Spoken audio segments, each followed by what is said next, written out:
Hey, yo, it's me, Pops Van Marmalade, and you're watching the Comics-Related Madness Network. So come get some. CromCon. CromCon.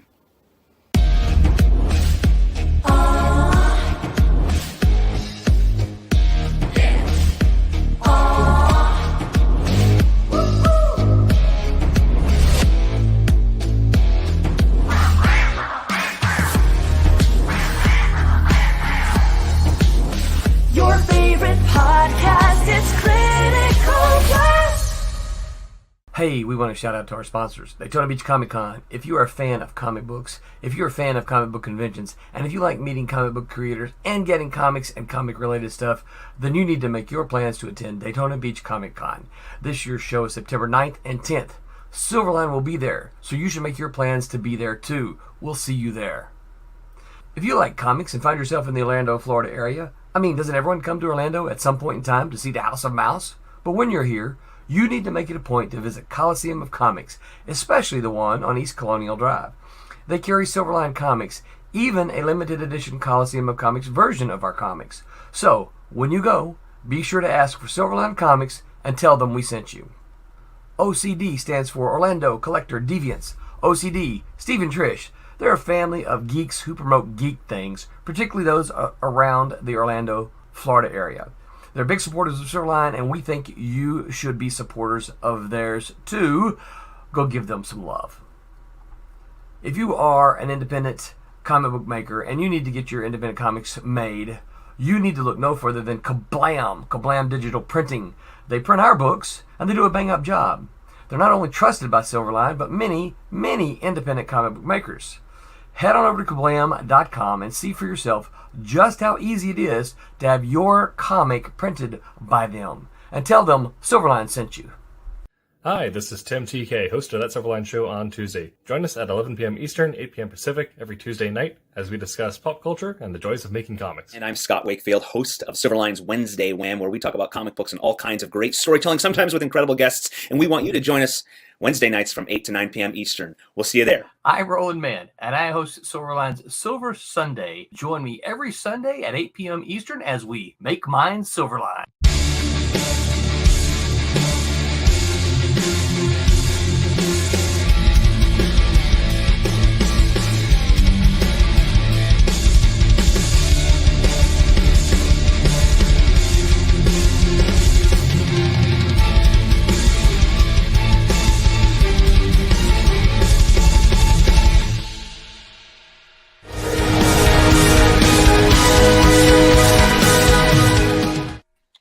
Hello, Internet, and welcome to a show on Tuesday.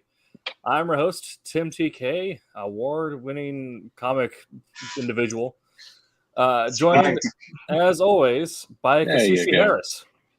Hey, how you doing? As always. all everyone in the chat.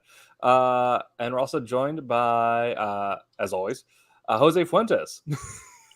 Sort of. Ever so often. Yeah. And also, as always, without fail, since the start of the show 5 years ago, David Rios. That's right. Yeah, that's it. That's it. Staple. He's a staple. Yes. I'm just trying to Berenstain Bears everyone into thinking that the new host lineup has been here since the beginning. Right. We're actually the first show. Wednesday Wham came after us. Don't let Scott tell you otherwise. No, but yes, of course, Jose, a veteran, and David now also approaching veteran. We do have a new face with us. That is Casey Harris. How are you doing today? I'm doing well. How are you guys doing? I think we're all doing pretty well. Yeah, you've been a regular in the chat with Silverline since the early days, but you're now also stepping into more roles with the company, actually moving into it. So can you tell us a little bit about what you'll be doing here? Yeah, so I'm pinning a new project, Silverline Team Up with Tempest and Miss Fury. So trying to get that going. We got the first script in, so that's getting run by the big boss now to see if he's satisfied with the direction and excited for the new project. Introducing a new character, so we'll see. That's fantastic. Vic is correct. He actually started the show when he was in middle school all those years ago. Right? So it had nothing to do with it. Yeah. My hair is doing crazy things, so I'm probably gonna mess with it all show. But before we get into tonight's topic, which is single location stories, talking about comics, movies, everything stories that take place in a single location, how to write them effectively, how to make the art interesting if you're not leaving location. And we will be kind of wishy-washy on this, so we might talk about single location with flashbacks. Or something, well, Private mentioning is Sin City. Technically, it takes place all in one city, even though we do bounce to different buildings in that city. So stuff like that. But before we get into that, we do have some housekeeping to take care of. And that is the current Kickstarter that is running. Silverline feature Yes. Cat and Mouse 1 through 4. Achilles has landed 1, 2. We are currently at 71 backers. We have 4 days to go, and we have a little under $1,250 left. So please go ahead and back that. I'm not logged in, otherwise this is a backed. We have a plethora of rewards for you here, most of which being Cat and Mouse number 4. This is the finale of the arc, so if you have not been caught up, don't worry about it. You can get the entire backlog added onto your order. Read it all in one go. That's the way I typically like to buy my comics. Which even if you already have them, you should get the whole Buy another backlog pair. Give it to a friend. Right? Yeah. Go throw in a nice suit and tie. Go to door to door, proselytizing the good word of Silverline, just handing out free books. Not free because you bought them, but free so that people are giving them to. Or resell them. Sure, go ahead. Skinner Comics. It's we get the money. And Achilles is ended to a 4. This is the sequel series to Kalis, the spy superhero thriller that ran throughout last year. So it'll be a good time, that's for sure. As well with some covers by with work from David Rios on that. Yes. Hey, Two covers. I've seen that guy. Yeah. Two covers. The I'm not exactly sure. I need to check with Roland, but the cover B I know is being the foil. So I believe it's Yes. is it typically there's a foil version and a non-foil version? Is that the way it works? Yeah. Yeah. So Okay. I know for Obsoletes, the Kickstarter exclusive was the foil cover. Yeah, that's the foil ones. So I believe it's Cat and Mouse A and Kalis B were the two Kickstarter That's cool.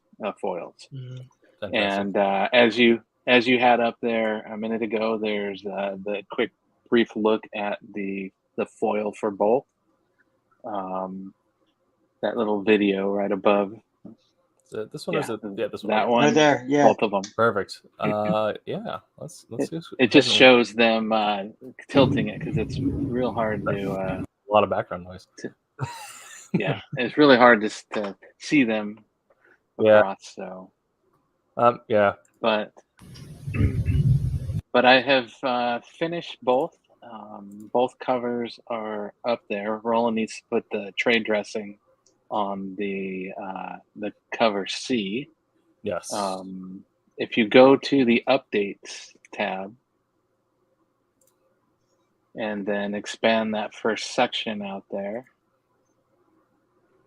it has these videos, but if you scroll down, it has the black, white, or basically grayscale and red that they decided on. That's cool for the C cover. So very cool. Kind of, I did both. I did a full color version of the C cover as well, but the layout was very similar to the B cover.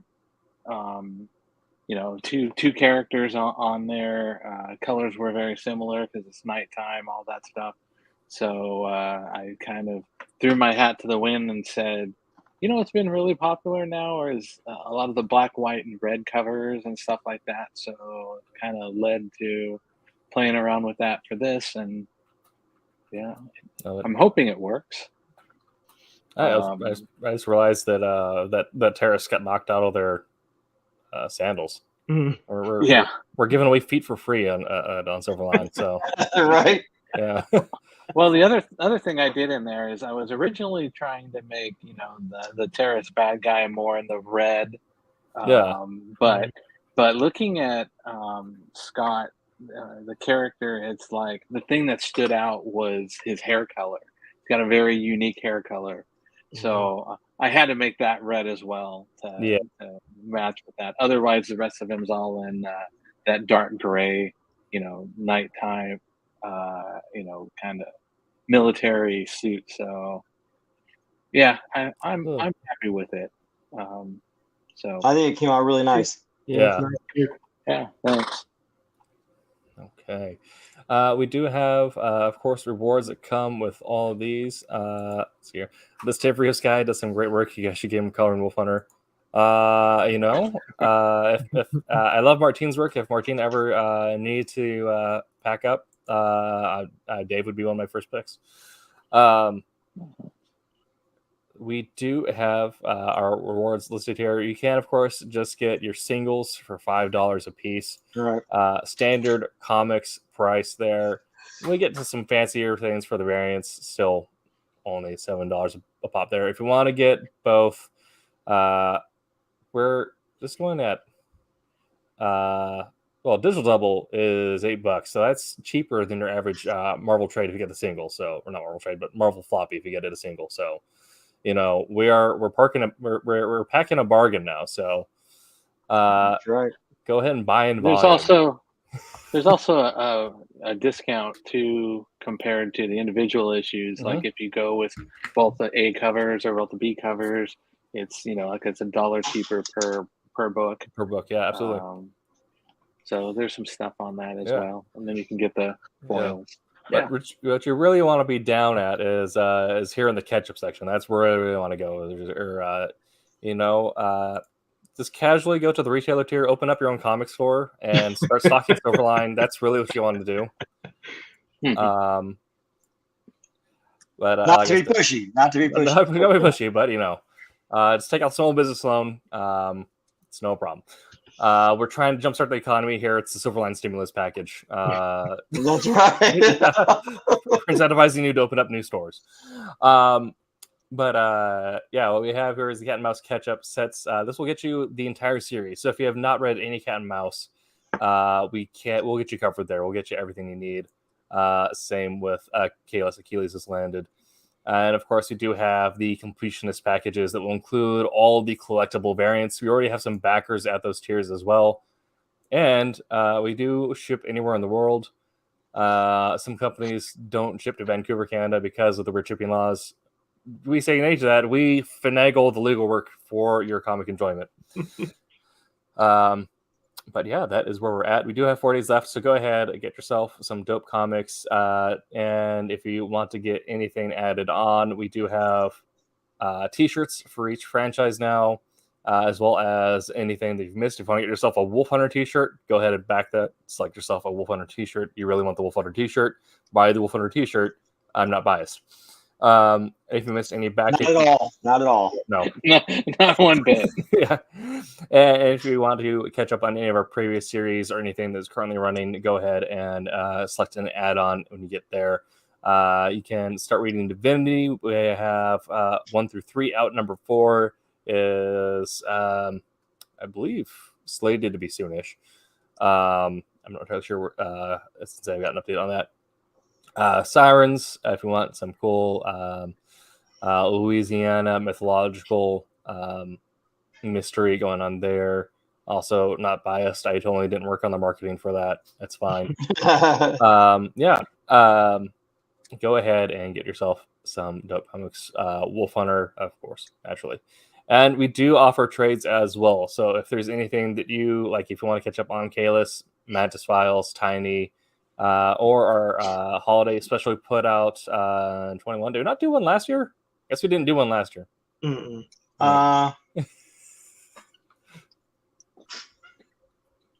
Didn't we? I don't know. Maybe we didn't. Yeah. I think we still have the Warm Christmas going on until they end their illegal occupation of fall. So once Correct. Christmas pulls the troops back, we'll start having holiday specials again. But you do Yeah, have one of my wife's coworkers was singing Christmas songs. She's like offered to run her over. it is August. It's not Christmas yet. Do not start singing yet. We are 2 seasons early. Right. All right. Yeah. Isn't there one for Halloween? Maybe. We are going to have a special Halloween episode of the Tuesday show. We are also going to have some spooky stuff coming out, as well as hopefully some spooky news as well. So do keep your eyes peeled for our Halloween announcements. Team Beetle is the best book Silverline does. I'm definitely not just a Blue Beetle addict. Yeah, I mean, if you want some franchise-related work, there you go. And of course, you do have our credits listed. So if you want to follow any of the writers or creators from the series that are out, we have them listed here, and you can go ahead and follow them on their socials. But yeah, that is our housekeeping them on their socials. Absolutely. So yeah, that is housekeeping for today. Go ahead and buy a comic. All of our books that we put up for Kickstarter are already completed, so you're not really backing a pipe dream. You are pre-ordering a fully completed book that will go to market anyway. Right. This just allows us to cover the printing cost ahead of time. And we have never failed to ship or fulfill any previous Kickstarters, so go ahead and buy with confidence. It's not even Labor Day. Why are you seeing Christmas songs? Exactly. All right. So, like I said, today we're talking about single location stories. And like with any sort of visual media, there are the brain died. There are certain ways that you can effectively work within a single location, how you want to set things up and stage things, how you want to write things, how you want to pace it. And like with a lot of other comic creators, we're probably also influenced by films and TV shows we've seen that may have also pulled from single locations. So we'll also be talking about those as we go, because it's all visual media. But I'll open the floor up at this point, and we'll start with our newest face, Kasisi. Put him on the spot. Yeah. Woo! When you think of let's go. When you think of a single location story, when you think of it's going to be film, TV, book, anything like that, what comes to mind? And what do you like about? What don't you like about that property? The classic is 12 Angry Men. Yeah. Yeah, and a lot of actually, I have a couple. And I didn't know this, but they were also inspired by 12 Angry Men, and it makes sense now that I know that. But yeah, definitely that one. And you can tell, like, you know, maybe I don't want to skip ahead, but you can tell right away they raise the stakes, you know, if you're in a single room.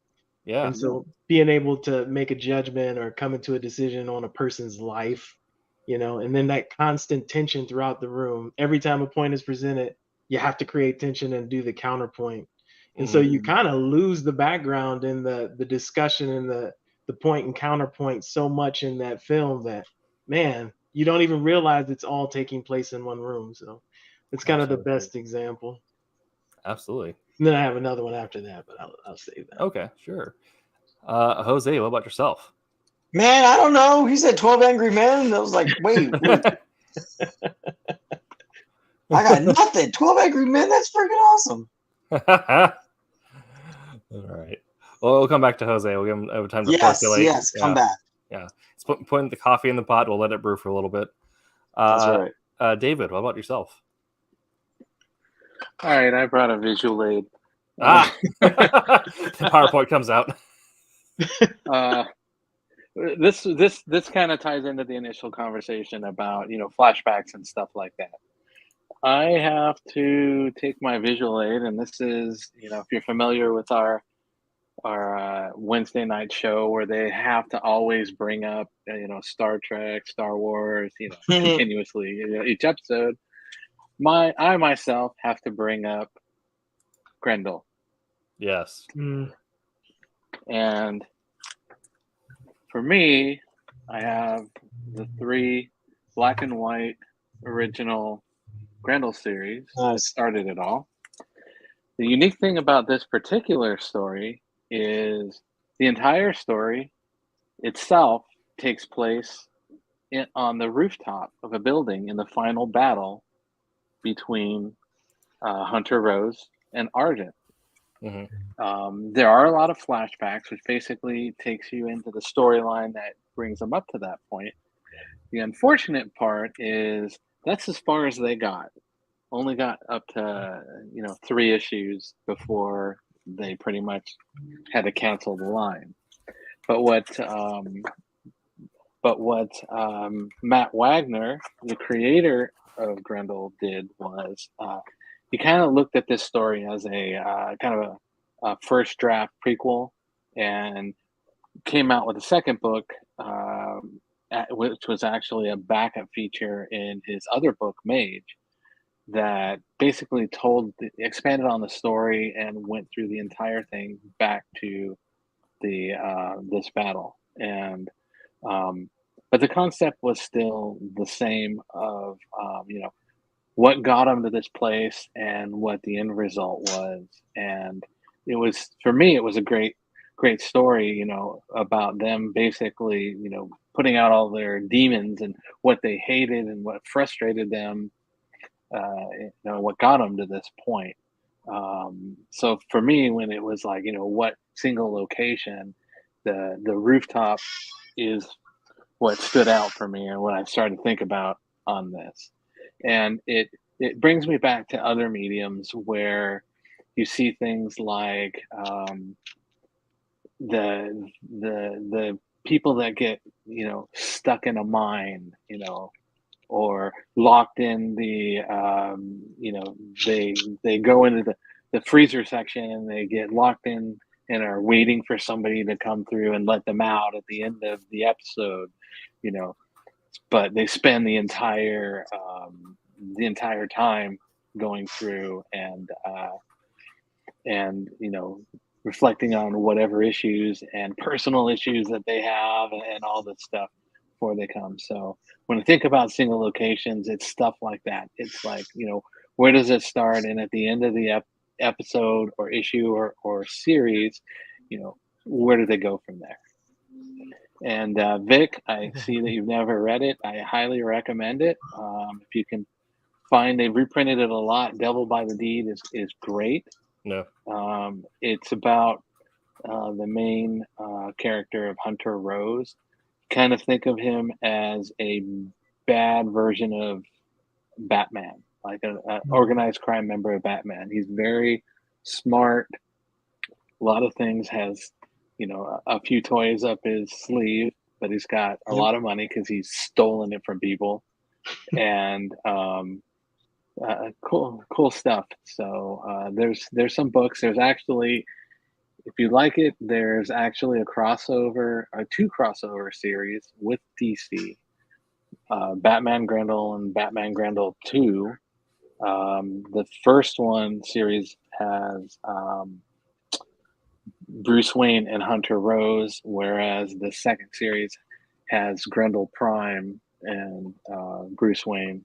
It's kind of a Grendel Prime, way farther in the future, with time travel and stuff like that. So Absolutely. Some interesting things. Check it out if you can. You can find some good reprints, but that's all I'm going to plug that. I'm going to turn it back over for more ideas and more of the single location. Yeah. I'd say there. If you're hurting for money, there are also plenty of the Grendel omnibuses that are on Comixology Unlimited. Yeah. So,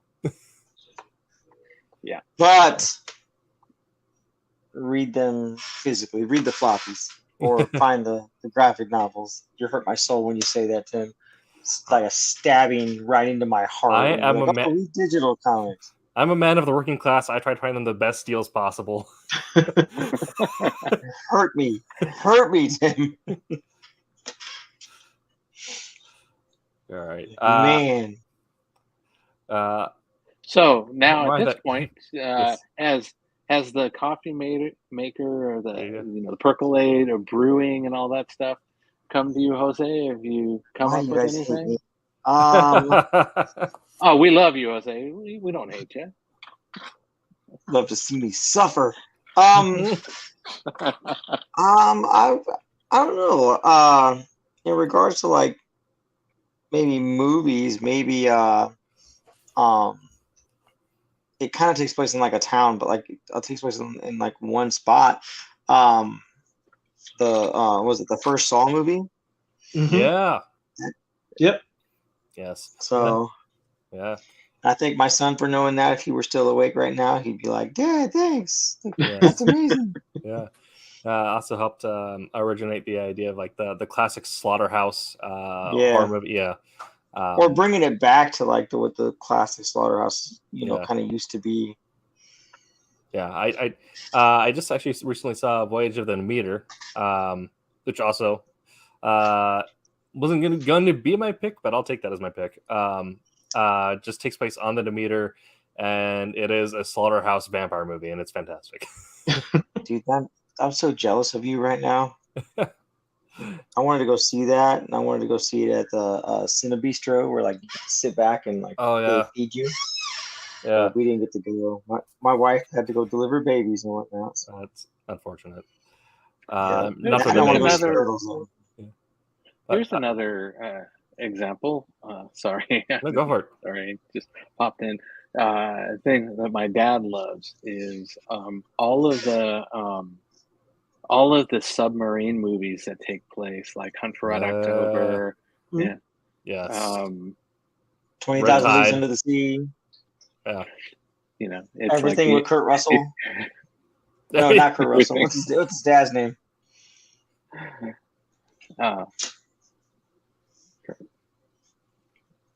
It is Kurt Russell, right? Not Kurt Russell. Kurt. I don't know. It's late, you guys. Jose just blue screen trying to think of the actor. No, Yeah. my brain just exploded. So There are also movies. Are we gonna that- hear? Oh, go ahead. No, I was just gonna say if we're gonna hear the Mac reboot Yeah. going on. yeah, right. Yeah. Cece, go ahead. No, I was gonna say there's also movies that you don't think about, like The Breakfast Club. I didn't think Breakfast about Club, that. yeah. That takes place. Oh, in yeah. room. Yeah, Summer vein. Clerks. yeah, Yeah. yeah.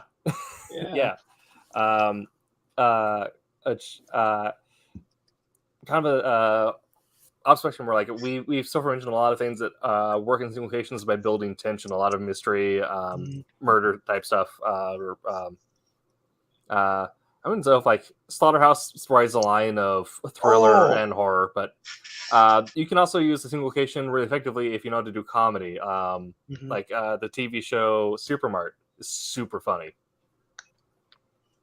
Oh, I was thinking Superstore, right? Superstore, yes. I think I've seen that. Yeah. Mhm.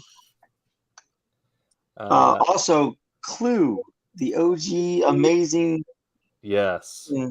Clue. Clue. My Yeah. kids love that movie. But Yes. that's all done in one place. One place. In a similar vein, but probably when inspired Clue, Murder on the Orient, and definitely did not play a part in inspiring Wolf Hunter. Just on one train ride. You can't tell that from the cover for issue 2. I'm just saying. Yeah, no. Definitely. Well, it wasn't Friends. Friends was mostly, But in Friends bounced between the coffee shop and the apartments, but for the most part, it was in one of those. Yeah, taking it back to comics, you mentioned Grendel. I mentioned earlier, but Sin City never leaves Sin City. It's all within the bounds of the city. Yeah, and the way they keep that visually interesting, because one of the problems with sticking within one location, the visuals of it, just going with a abstract and what felt for a comic, almost experimental for a comic art style, using that to really pop the visuals of the action that was happening. Well, that and the limited palette. Like most of Yeah. it was very black and white with very few colors throughout the whole thing. Absolutely, yeah. Okay. So we'll go back around. So we're kind of mentioning some of the things that we like, we don't like about that. But Casey, you mentioned that you had some thoughts on 12 Angry Men on what you really liked about how they built tension and keeping that on location. Can you give us more detail on that? Yeah, like again, I was kind of alluding to it earlier. You have to immediately, I mean, for me to get invested and lose myself in like the characters, you have to immediately make the stakes high. Like in 12 Yeah. Angry Men, jurors are trying to come to a decision on somebody's life. There's another movie, The Circle, where it's just a black room and people are in the circle, but Yeah. only one person is going to make it out there. So, Yes. so you're immediately It's like okay. it's like the menu. The menu's one too. The menu. Oh, the menu. Like that set. Like Yeah. the setting of the fine dining, just like kind of like overlays the fact that like they know that they find out that they're there for, I'm not going to ruin it for everyone, but they find out why they're there, and then they're still going through the courses of the menu. You know what I mean? Yes. Yeah. So making the stakes like high at the very beginning, Yeah. and then that causes all the tension throughout because everybody is like already at 100. You went from 0 to 100, and now those 100s are going back and forth. And just that type of dangerous game, that type of competition, because the stakes are high, is what kind of makes you lose the environment and just get invested in what's going on right now. I don't think that The Breakfast Club would be an exception, I guess. Comedies would be an exception. Yes. But Well, then they highlight differences a lot in those yeah. two. Well, to kind of talk about that, we can pull on what we talked about last week. Dave and I talked about the idea of establishing tone. And with tension, you have to hit hard and then pull back. And the idea is that you're drawing the audience in. So you'll hit hard and then do a slow burn and then hit and then put a slow burn on that. And with like things like Saw with 12 Angry Men, that you can do that really well, in that you give the immediate stakes and then you give room for things to percolate and bounce off the characters in that room. Whereas in a comedy, you don't pull in, you just keep them rolling along, so you keep on hitting beat after beat after beat. So things like Breakfast Club, 80s films, some of the stuff does not necessarily translate to modern media, but it's still enjoyable in its own way. But the way things are created is different now. But looking at things like Clerks, where you pop in, and then the idea is that they try to get you chuckling the entire time, so that way you're fully invested in the humor of it, and they're not. But for that, it's relatability as well. You know what I mean? Everyone remembers going to the gas station for this and that, and you know what I mean? Like how many times I can tell you how many times I went to like freaking Ready Mart in the middle of the night, got food, or during the day, just chatted about stupid stuff with people. And Vic, my good point with Police Academy. We're Police Academy 1. You cut in and you don't stop laughing until the end, essentially. Yeah. Vic, Police Academy's older than you are. And I guess The Office is kind of similar, right? It does move from room to room, and sometimes you go outside, but for the most part, it's just in there. Yeah. Yeah. And they just kind of keep you laughing. It's almost kind of random too. They just stage things, just keep you laughing the whole time. Yeah. Oh, that's also an interesting thing where you go from like wet humor versus dry humor. As Office will hit that dry humor. They'll have like awkward space and then a punchline and then more awkward space. But that all plays into the same joke. Yeah. Well, that's half the joke in regards to The Office is that like dead space. Yeah. You know what I mean? Like that dead stare at the camera. Exactly. Yeah. Yeah. You know what I mean? That's kind of what like kind of like snaps those comedic moments into place. Yeah, there's the weird paradox that gets started, which is the fast empty page, where you don't have anything in the script, but it moves along quickly because you're just building that beat along with it. Right. Yeah. Everyone remembers. I was going to also suggest 4 Rooms. It's I think it was a Quentin Tarantino movie, right? And it's set in 4. It's basically 4 different stories, all taking place in like I think it's 4 different hotel rooms in a hotel. Yeah. So, like every single one of the stories is all like done in their particular or specific rooms. Yes. And And if you haven't seen it, it's hilarious. Isn't there a movie where Ryan Reynolds is in a coffin for the whole movie and that's it? Like he's buried alive? oh, I don't think it's Ryan Reynolds, is it? Oh, I don't. I just I thought it was Ryan Reynolds, but I could be wrong. I just know I saw the beginning of it, but I didn't watch yes, it all. Buried. That was one of the things on my notes, but I haven't seen it, so I didn't reference it. But yeah, there's a movie called Buried where he is essentially buried alive in a coffin in Iraq and has Yeah. to dig himself out. Yeah. Is it Ryan Reynolds? Yes. Oh.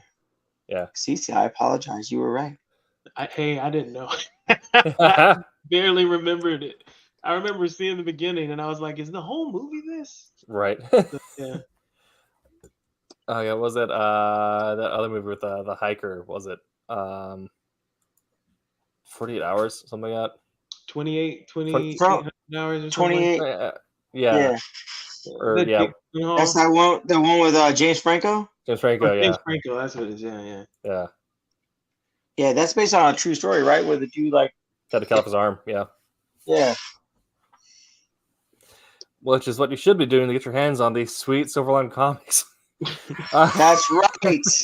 How would you do this in comics, though? I mean, I feel like panels allow you to give the illusion that you're moving all over the place, even if you're in one room. Yeah. I don't know if that makes any sense, but yeah. Well, that's kind of where the weird stuff with like how to take like the art and the visual direction comes into account. Because I mean,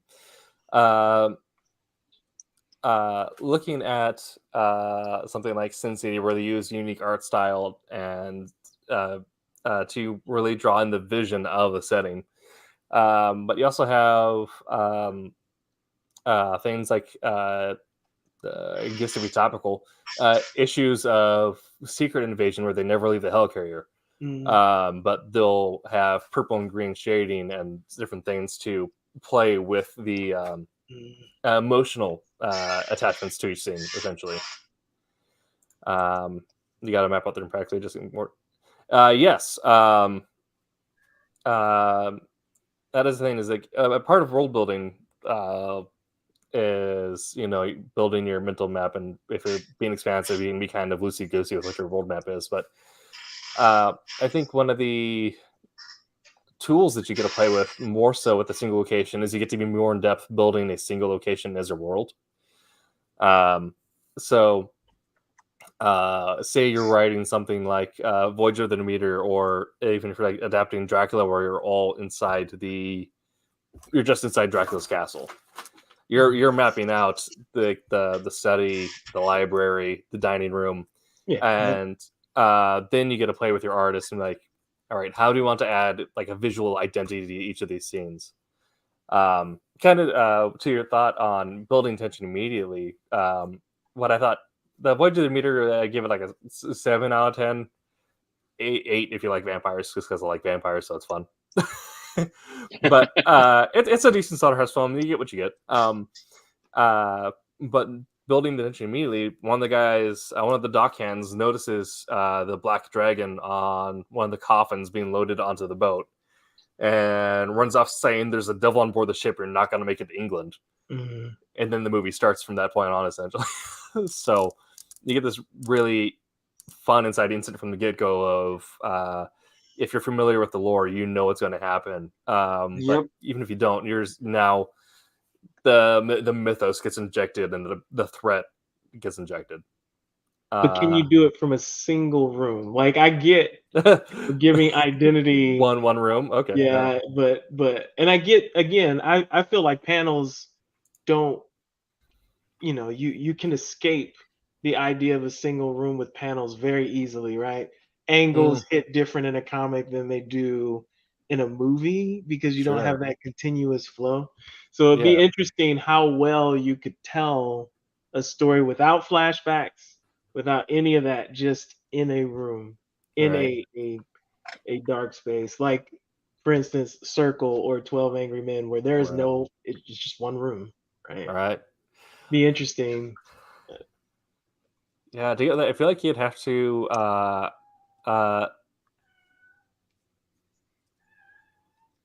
Like, I mean, I guess That's- anime does it where they anime does stare that. at each other for like Exactly, 15 yeah. years, but But I think that's where you get to where you really have to rely on the writing chops Yeah. and what is there's my cat's hunting a ghost right now. But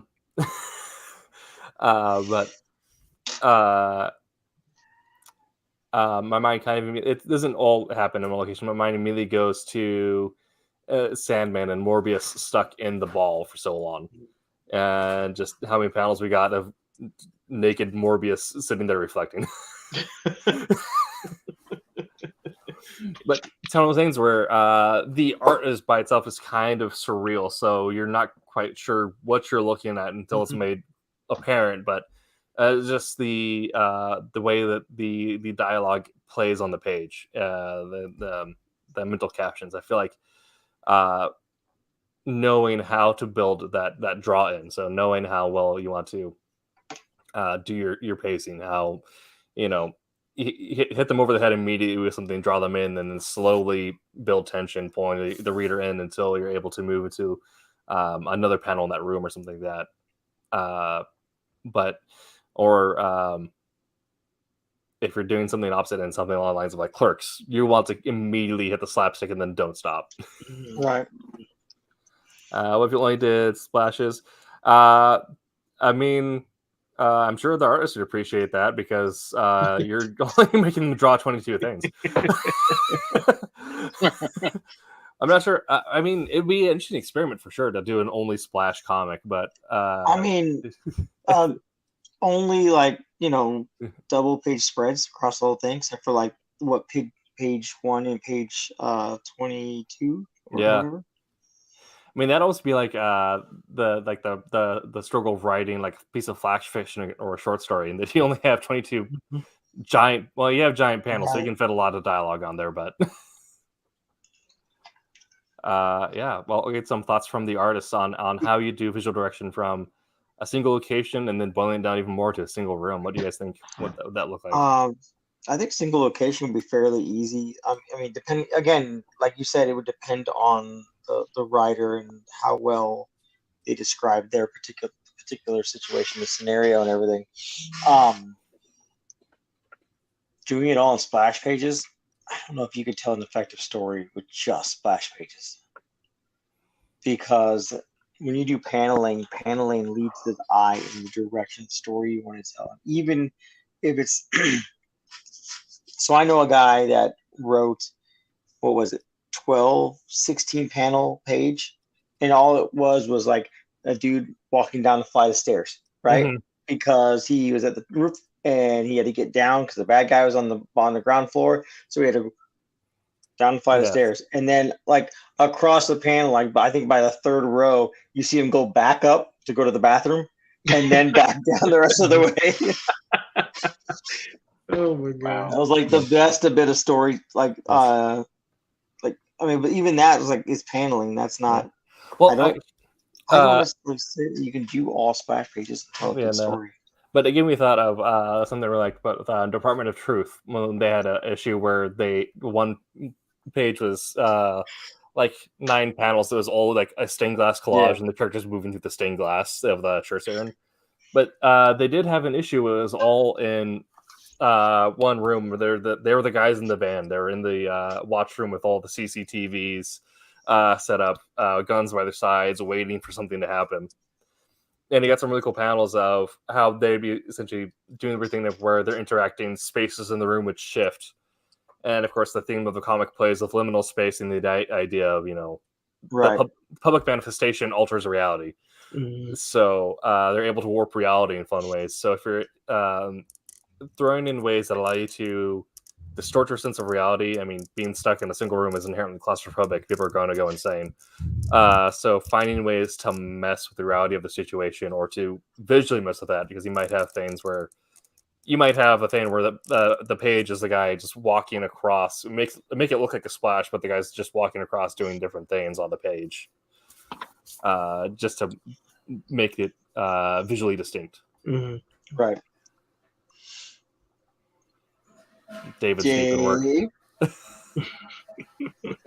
When you're talking about a single location in that, my mind flashes to to some stuff that you could really do that would be interesting with like the Bat Cave. Yeah. You've got different areas of the Bat Cave, so you can expand out. You can Right. pan around and show how dark and deep and far back the cavern goes.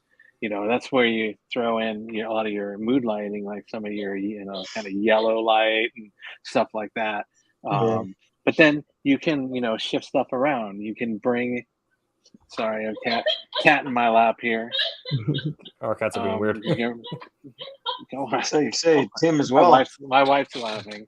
But then you shift around and you have your scenes of Batman, Robin, Batgirl sitting around the Bat computer and all this stuff. So there's a lot of potential that I see shifting around your one location and how you can pan through, and then all of a sudden now you're panning over and here comes Alfred coming from the hidden stairs with the tea or whatever he's bringing out here, and then you return you pivot around and here is here's Robin fiddling around with the Batmobile or trying to jump in the Batmobile, whatever. It's just you have a lot of things that you can rotate around the single environment, and you as the writer and the artist can really embellish or bring it back on how much detail you want to do and how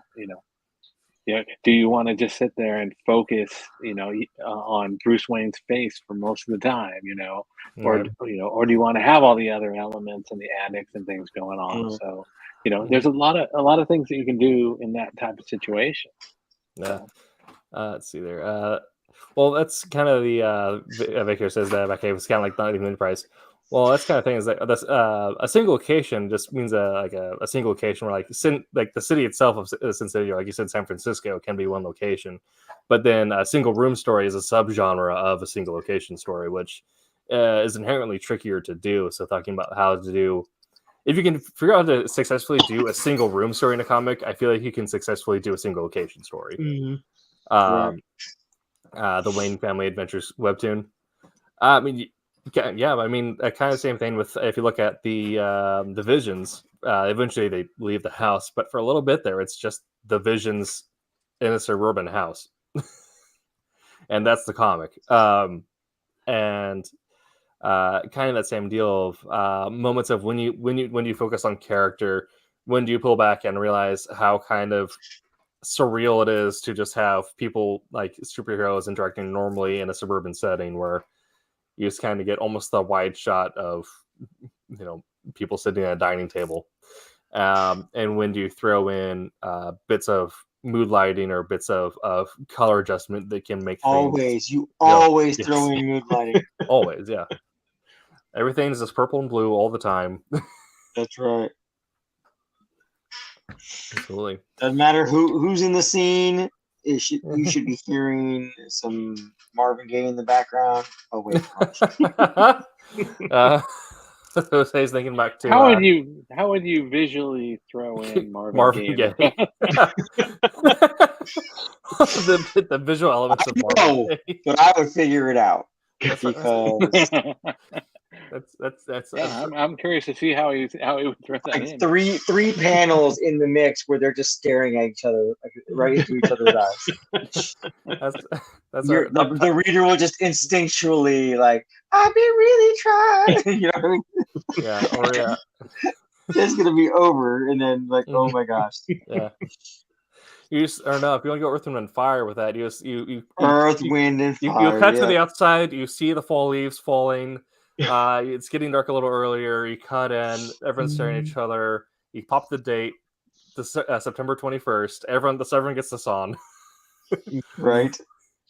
Wolf Hunter, Black, White, and Blood comes in. I mean, that's kind of we're not doing Black, White, and Blood, but Martin is very much into Eurocomic pastels and doing red flashes. So we do still the similar concepts, but do them in Eurocomic pastel, where we'll have flashes of red, or we'll do flashes of white or whatever to illustrate the emotions of the scene. Which I loved how it turned out in the first issue. I'm looking forward to seeing the second issue. Man, we got on Marvin Gaye. What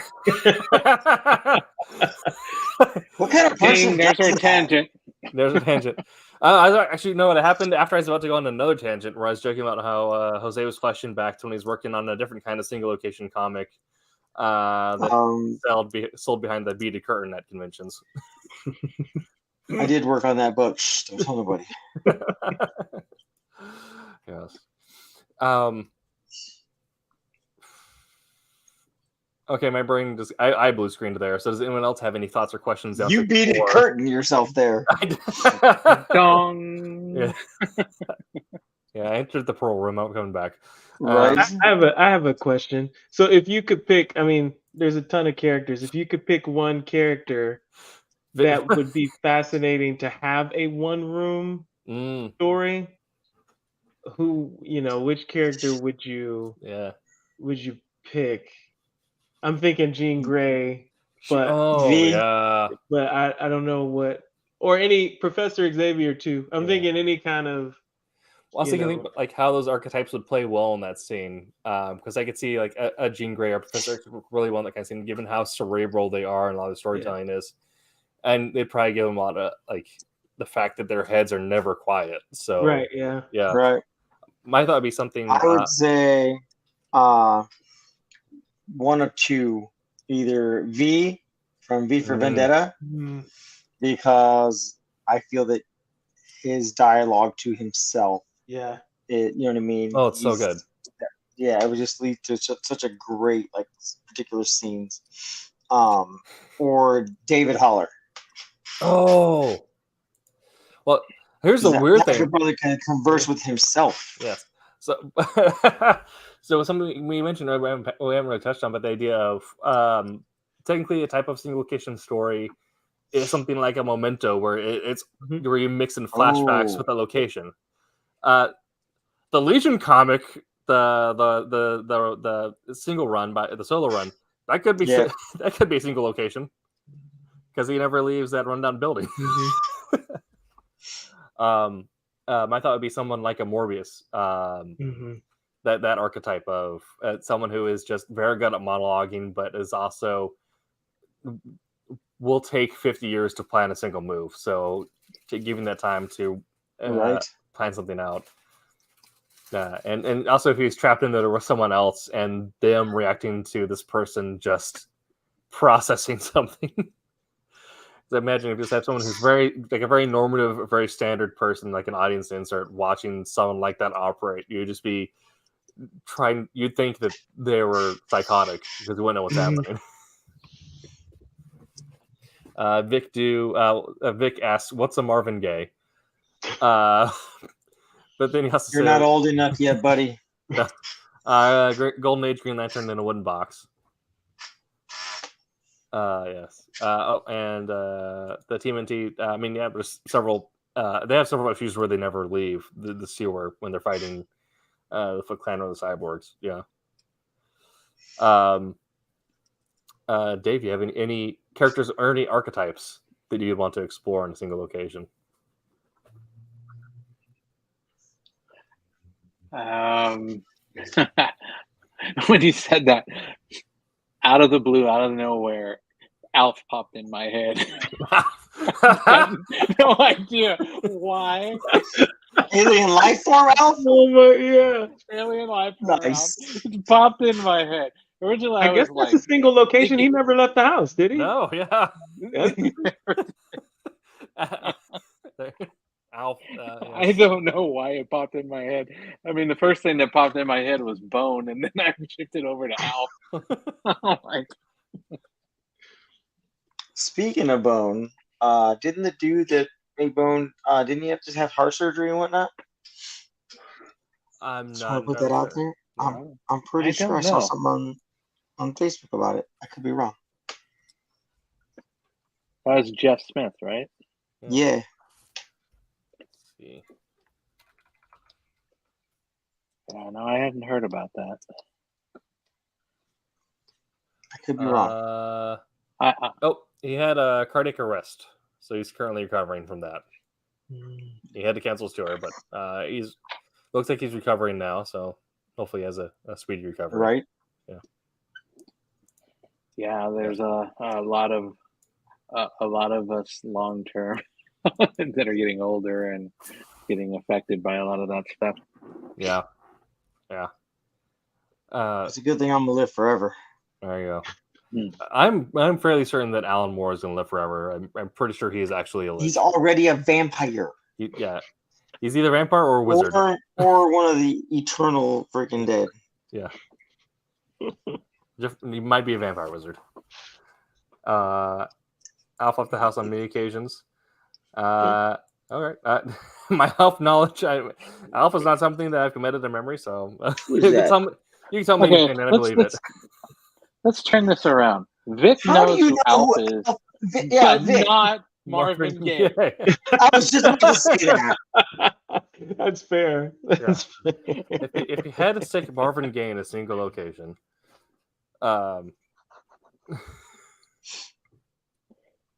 he'd be the sole reason the whole world repopulated. I'm just saying. Yeah. All right. You're a fake Alf fan. All right. Okay. So one of the things that as all kind of mentioned in all of the stories we've talked about so far and what we liked about them, and something we haven't really talked about on art is the fact that for a lot of these stories, and I think everyone mentioned, there's a limit on the number of characters. Usually every time you have a single location, the characters are very limited because you want to have your characters be the thing that draws in the reader. And that's kind of like something you get taught in film school, and it's something you got taught in Full Sail, is if you're doing single location, limit your characters. Yep. Very noticeable with your slaughterhouse is you want to have characters with strong personalities so you can follow them and root or freak out when they die. So the writing advice there is, it feels very straightforward for people like Cassie and myself, where your characters need to be extremely strong. You need to have really strong dialogue. They need to have very present personalities, and you need to take time to explore all those personalities, have them interact, kind of like Cassie's talking about with the circle, where it's you're just watching personalities interact that entire time. For an artist, especially with a comic, with a movie, you can kind of get away with it because real life people look like real life people. But you'll notice they have visual archetypes, like going to like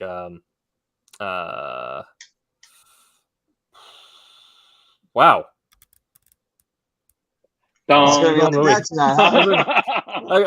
Just general, you have the jock in a horror movie, right? You have the prep, you have the nerd, all that stuff. So in a comic, already kind of known for having very visually distinct characters. That's kind of what comics are known for. But if you're doing something that isn't necessarily a cape, but you're doing it in a single location for the artist, what do you think are some considerations you would make in making visually distinct characters?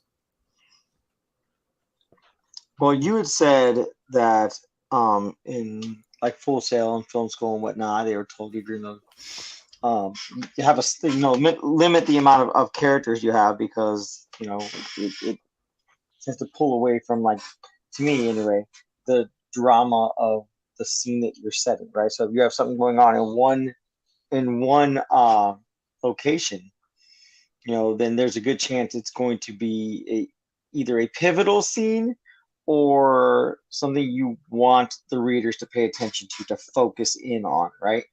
And I've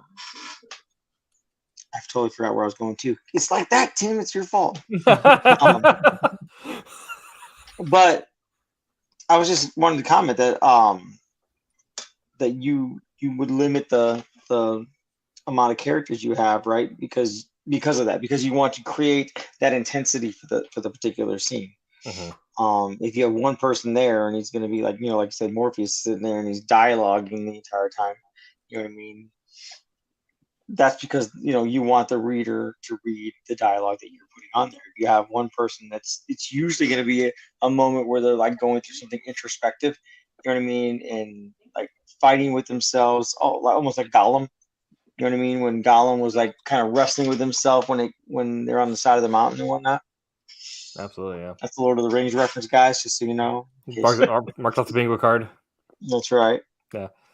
I would, if it's a familiar character, I would immediately have them in a position that you would not want them, to be in, or doing something that is not logical for them to do. And that I would try and grab you immediately, Mm-hmm.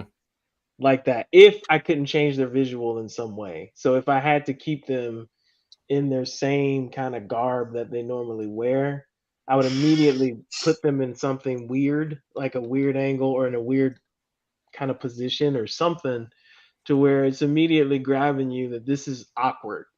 Right. This situation is very awkward, Yeah. and I need to pay close attention to what's going on, kind of a deal. Yeah.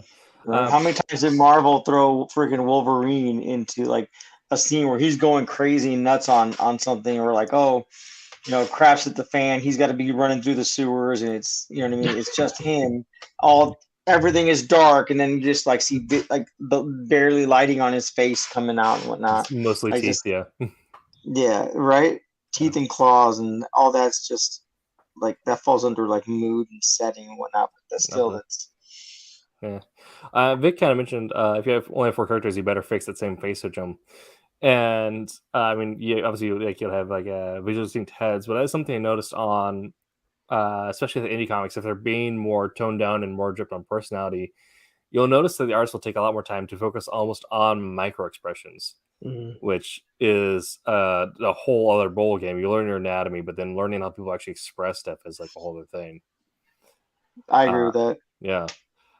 So that's when you're going to feel real weird just looking at people on Getty Images, looking at stock photos. Just putting it out there, everyone should just have a simple, easy smile. No matter how bad the situation is, they're smiling through everything. Almost adds a whole other level of terror to it. I know. David, do you have any thoughts on characters in single location stories? Are you talking kind of along the topic that we were just discussing? Like, yeah, just kind of popping them out, making them visually distinct, or even how you would pop their personalities, things like that. Well, yeah, definitely. I mean, last thing, we did mention it, is the last thing you want is 4 people that look exactly the same. Right. You want to kind of, if you're not centering the action on something else, or the focus on something else, then at that point you should be focusing on, possibly their personality traits, little hints like that. Your guy that's the jerk should be kind of doing something or some kind of expression, like, either he's messing around or he's thinking up what he's going to do next. That kind of mischievous look. Your character that's the total kickback or whatever should be, just like Jose had the guy kicking back smiling, he's just happy to be there, and just kind of, playing on that, playing on their personalities. It doesn't necessarily take much, just a little tweak here or there just to give a little bit of a difference on their personalities and stuff like that, just to kind of shake up the room a little bit. Just a little creepy smile here and there. And if you kind of want to, definitely, if on the other end you want to throw everything out the window, and forget everything you said, there's definitely a couple issues where 8-Ball is just sitting in the bathtub talking on the phone, and it totally works because it's so absurd. Just having a guy with a giant 8-Ball for a head talking on a phone in the bathtub. All right. Wait, are you saying you guys don't take a bath as a giant 8-ball on your head? I must be doing Now you something got me wrong. thinking about that movie Frank, where he's got the big, where Michael Fassbender has that big headpiece on. You know? It's not an 8-Ball, but it's just that weird look. Right. Uh-oh. Just do straight shots. Don't move your angles. That's right. And then we have someone from Ontario, Canada, who is 44 and wanting to start comics again. So, comics is Nice. Nothing never wrong too with late. that. Yeah. I didn't go to art school until I was 40, so There you go. Yeah. This is as long as you have a good support system and whatnot, it's just like anything else. You know what I mean? Just like having kids. As long as you have a good support system, then you can do anything. There you go. We have been going on this for about an hour. We've had a couple diatribes, not too many. Maybe Cassisi's keeping us on track. Eventually, we'll break him up that habit. All right. We gotta teach him to drift. Yeah. Just drift everywhere. But we have three of us have blue screened a couple times though, so we do have that going for us.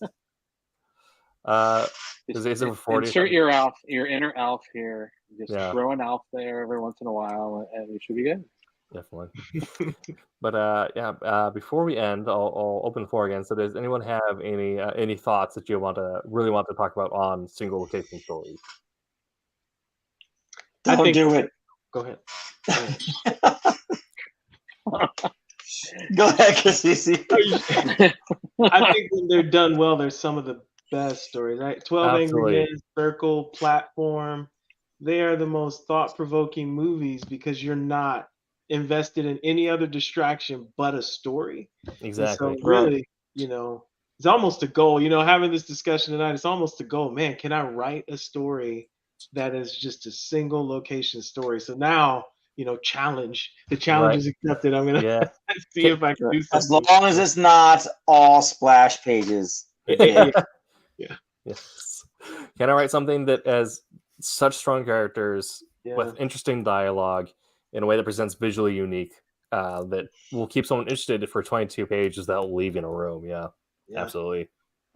I have a request also. When you do this, do not populate it with 10 to 15 people all in blue robes of some kind of cult, because I've had pages and pages and pages and pages of that. It's a lot of work. Yeah. We don't need single splash pages. A little We don't want PTSD. Yeah. Yeah. A good small ensemble cast would be great. Mm-hmm. What's the name of this movie? David just reminded me of something. There's a movie on Netflix. It's Slaughterhouse Horror, because single location, that's what comes to mind for me. I like spooky things. I like watching people just get absolutely bodied by monsters. Oh my gosh. Tim has a type. Yeah. There's also a spoiler warning for The Voyage of the Demeter if you do see it. The dog doesn't just die. That dog gets destroyed. Oh my gosh. Oh, no. I can't find the name of it, but the Netflix had a horror movie a couple years ago where it was this single patient was in a hospital in like a rural county with the sheriff running from a cult essentially. And the cult in the room, they would kind of same problem where they're all just people hanging out in white robes, but they all had different geometry, like shapes on their faces, like on a mask. So that was how they made them visually distinct, and it added a weird, unsettling effect to it. Like Are you talking about Squid Games? No, but Squid Games had a similar thing like the 2 years after this movie came out. Oh, gotcha. Okay. Yeah. I can't remember, but it essentially turns into like a Cthulhu movie. It's great. If I remember the name for it, I'll mention it last So week. now I have to watch it if it turns into a Cthulhu movie. Yes.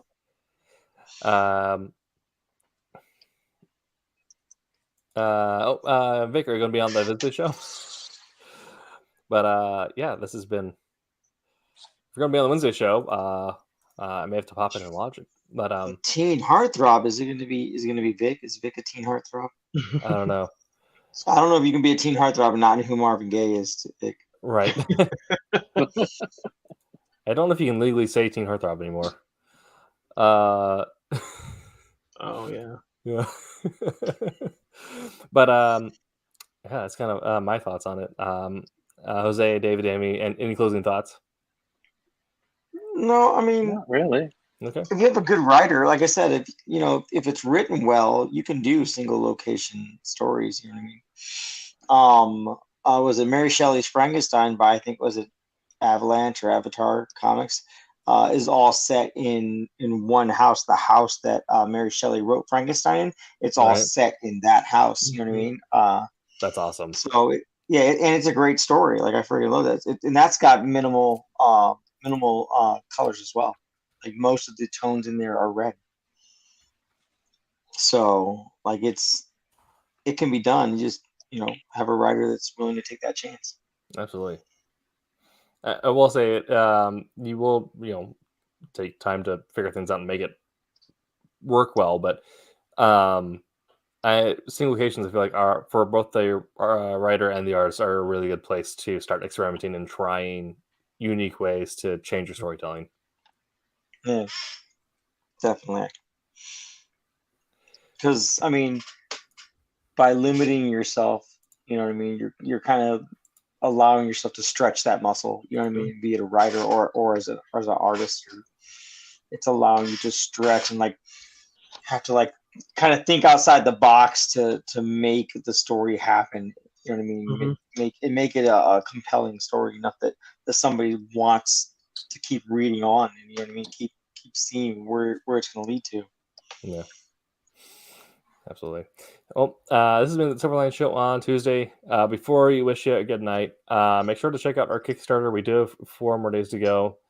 Go ahead and back this project again. These books are already completed. They're going to go to market anyway. You're just getting yours earlier than everyone else.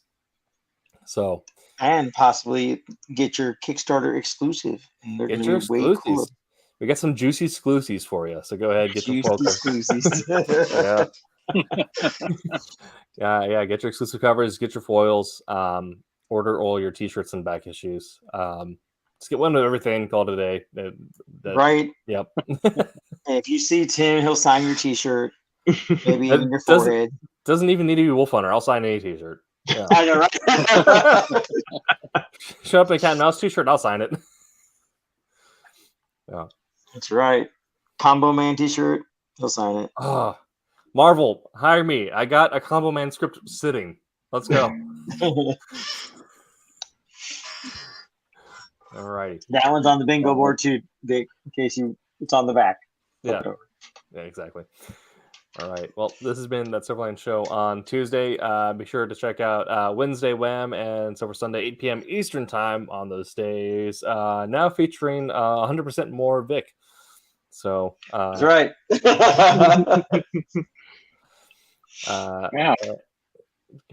mine Silverline and Beck Kickstarter, or Tim will come to your house and explain the rules to Warhammer over the course of 6 months. He's not wrong. It's gonna take longer than 6 months. And we just got a new edition too, so we got to go over all the changes. Right? Oh. Like, man. Like, no thank you. Okay. But we'll be back next week, 8 p.m. Pacific time, and we're gonna be talking about more world building and setting type stuff. We're gonna be talking about how to show the passage of time in comics. The different visual elements, narrative elements, and also how that'll affect the storytelling. and of course that should be good. I'm gonna nap all Monday. Yes. Because I'm driving all Sunday. Oh no. Driving back home. Oh yeah. And Jose, are you going to be at Daytona on the weekend? I am going to be at Daytona. Are you going there? Are we going to get you to wrestle someone? I will not be there this year, as far as I know, unless I get a last-minute invitation. That is Starfield launch week. So. Oh, that's right. Yeah. We won't see him. Yeah. Tim was we know where he'll be. Exactly. Yeah. I've already sold all of August to Baldur's Gate 3. Now I got to lose all September to Starfield. Yeah. I know. Oh man. Yeah. That was pretty much you and Destiny came out. I'm just saying. Yeah, absolutely. Yeah, the expansion for Destiny is good. And also we got. Oh my gosh. Baldur's Gate 3. Next week, Armored Core. Week after that, Starfield. Then Final Fantasy 16 comes to PC finally in December. Final Fantasy 14 Dawn Trail comes out next year. Destiny... You play Final Fantasy 14? Oh heck yeah! Oh, Casey, do you play? Yeah, we got something to talk about. Okay, we'll share data centers. We'll talk data centers. Destiny 2 Final Shape comes out next year as well. Why does every game production cycle hit in the same 8-month window? Right. Yeah. It's gonna be rough, but it's a good time to be a nerd. Listen, I'm excited for Assassin's Creed Mirage. Oh yeah, it's like December. Going back to roots too, it's gonna be super linear. Also, it's set in Baghdad, and like medieval to Renaissance Baghdad is one of my favorite locations that they never talk about in history. See, that's why I like freaking Assassin's Creed, because it was set in freaking the Holy Land and whatnot. It was awesome. Yeah. I mean, homework for people in world building. Look up studies on what would have happened to Western education if we didn't have the Baghdad House of Knowledge. That's right. The only reason you know about Rome is because of Baghdad. All right. We'll be back next week. And Casisi, this is the first time on the show. So stay in the call after we end it, because we usually we cool down and talk about the show afterwards. But we'll be back next week, guys. See you then. Until that time, make mine Silverline. Casisi, you'll get yours. I know I got one. I didn't bring it. I didn't put it. I got one. Okay. We'll get next week. My name is Ross Ritchie from Boom Studios, and make mine Silverline.